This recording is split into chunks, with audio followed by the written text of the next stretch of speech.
अस्सलाम वालेकुम स्टूडेंट्स। तो कैसे हैं आप लोग? उम्मीद करते हैं कि आप अच्छे होंगे। और आज जो हम अपना टॉपिक डिस्कस करने लगे हैं वो है हमारा topic introduction of organic compounds. Organic compounds का आज हम क्या करेंगे, इंट्रोडक्शन करेंगे। इंट्रोडक्शन में क्या आएगा हमारे पास कि ऑर्गेनिक और इनऑर्गेनिक कंपाउंड्स को कैसे आइडेंटिफाई किया गया, ऑर्गेनिक की डेफिनेशन, इनऑर्गेनिक कंपाउंड्स को कैसे डिफाइन किया गया, इसके बाद वाटरफोर्स थ्योरी क्या थी, इसके बाद फ्रेडरिक वॉलर ने क्या काम किया, और मॉडर्न डेफिनेशन फिर केमिस्ट्री ऑर्गेनिक कंपाउंड्स की क्या डेफिनेशन की गई। ठीक है, तो सबसे पहले हम देखते हैं कि इनको आइडेंटिफाई कैसे किया गया। वो कहते हैं कि 200 साल पहले 200 years ago recognised organic compounds is different from inorganic compounds. पहले ये तस्वर किया जाता था कि कंपाउंड्स हैं, बस सिंपल कंपाउंड्स हैं, लेकिन 200 साल पहले के उन्होंने यूँ किया कि कुछ कंपाउंड्स की प्रॉपर्टीज़ अलहदा हैं, कुछ कंपाउंड्स की प्रॉपर्टीज़ अलहदा हैं, दोनों कंपाउंड्स आपस में नहीं मिलते।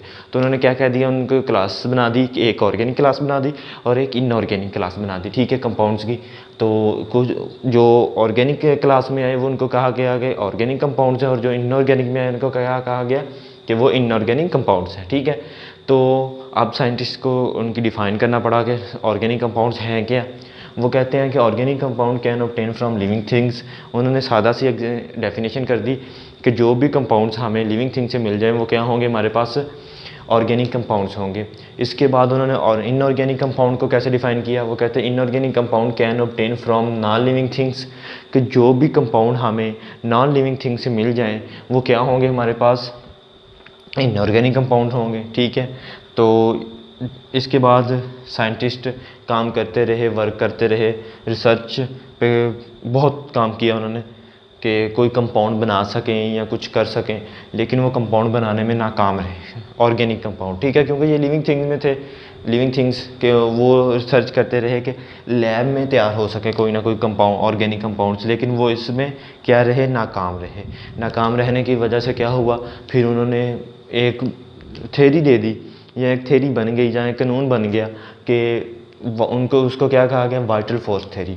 कि वाइटल फोर्स थ्योरी अब क्या थी, वाइटल फोर्स थ्योरी कुछ इस तरह से थी कि वाइटल फोर्स के कुछ ऐसी कुव्वत है या कुछ कुदरती ताकत है जो क्या कर सकती है, ऑर्गेनिक कंपाउंड्स को लिविंग थिंग्स में बनाती है। ठीक है, कुदरती ताकत ही इसको बना सकती है, आम इंसान इसको लेबॉर्ट्री में तैयार नहीं कर सकता। ठीक है, ये काफ़ी देर बाद उन्होंने वाइटल फोर्स थ्योरी दे दी कि अब नाकाम रहे, जब बार बार कोशिश करते रहे लेकिन नाकाम रहे, तो क्या हुआ, वाइटल फोर्स थ्योरी ने जन्म लिया। ठीक है, कि ऑर्गेनिक कंपाउंड्स को हम लैब में तैयार नहीं कर सकते। इसका मेजर पॉइंट यही है कि हम ऑर्गेनिक कंपाउंड्स को लैब में तैयार नहीं कर सकते। फिर इसके बाद क्या हुआ, फिर एक दिन एक साइंटिस्ट फ्रेडरिक वॉलर अपनी लैब में काम कर रहा था। लैब में काम कर रहा था, किसके साथ काम कर रहा था, अमोनियम साइनेट के साथ। अमोनियम साइनेट के साथ काम कर रहा था, तो उससे उसने एक प्रोडक्ट बनाई। जब उसने उस प्रोडक्ट को आइडेंटिफाई किया तो क्या उसने आइडेंटिफाई किया कि वो क्या प्रोडक्ट बन गई उसके पास, यूरिया।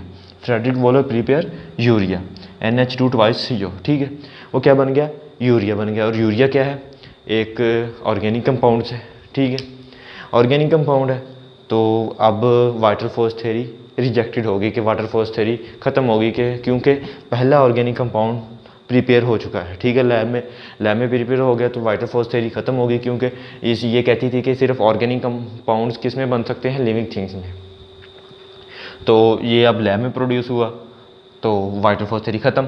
तो इसके बाद फ्रेडरिक वॉलर ने एक बुनियाद रख दी ऑर्गेनिक कंपाउंड के बनाने में। ठीक है, तो जब पहला कंपाउंड बना तो फिर साइंटिस्ट, इसके साथ वाले साइंटिस्ट, उस वक्त के साइंटिस्ट सारी दुनिया में जो मौजूद थे, केमिस्ट मौजूद थे, उन्होंने क्या करना शुरू कर दिया, रिसर्च करना शुरू कर दी कि हम और कंपाउंड बनाएंगे। तो उसके नतीजे में आज हमारे पास मिलियंस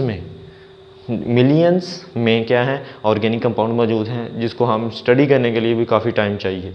ठीक है, और इसके बाद क्या किया गया कि कुछ कंपाउंड्स फिर भी ऐसे रह गए कि जिनको उन्होंने ट्रेडिशनली या कुछ और वजह से क्या कहा गया कि इनको इनऑर्गेनिक की बेस पर ही स्टडी किया जाएगा। फॉर एग्जांपल, जिनमें carbon monoxide, carbon dioxide, carbonates और बाइकार्बोनेट्स और इस तरह के कंपाउंड्स को कुछ क्या कहा गया कि इनको इनऑर्गेनिक कंपाउंड्स में ही स्टडी किया जाएगा। ये ट्रेडिशनली है, कोई मसला उनका खुद अपना ही है। ठीक है, और इसके बाद अब उनको ज़रूरत पड़ी कि अब ऑर्गेनिक कंपाउंड्स तो लिविंग थिंग्स में तो पहले थे कि वो लिविंग थिंग में तैयार हो सकते हैं, लेकिन अब जब लैब में तैयार हो गए तो अब ऑर्गेनिक कंपाउंड को डिफ़ाइन करना पड़ा कि एक नए तरीके से डिफ़ाइन किया जाए तो वो कुछ इस तरह से डिफ़ाइन किया गया है कि modern definition of organic compounds की chemistry the study of compounds of carbon and hydrogen.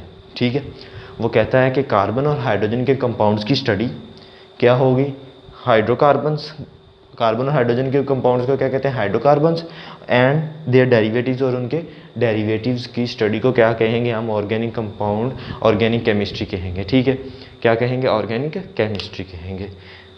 तो ये था आज का हमारा इंट्रोडक्शन ऑफ ऑर्गेनिक कंपाउंड्स।